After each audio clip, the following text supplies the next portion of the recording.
نعم كيف قرأت بسم الله الرحمن الرحيم aad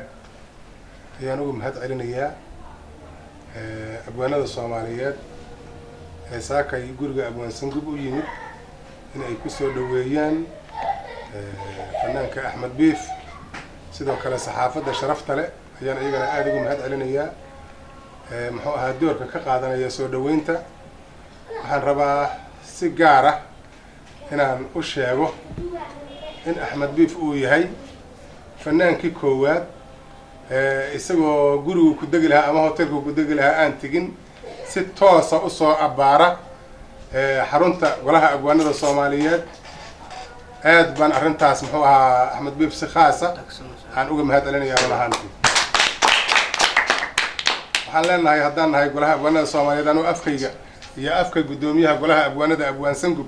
labadaba ku hadlaya iyo xubnaha kale jooga iyo kuwa naga maqan intaba ku soo dhawow dalkaadi hoose ooyo ku soo dhawow magaaladii Muqdisho ku soo dhawow xamar cadeey ku soo dhawow baan leenahay ku soo dhawow shacabku taageersan oo aan filayo masraxa aad samayso in si weyn looga soo qayb gali doono anigu aad ugu kalsoon ruuxaantii waan la soconaa inaad taageerayaal badan ku leedahay Soomaaliya khaas ahaan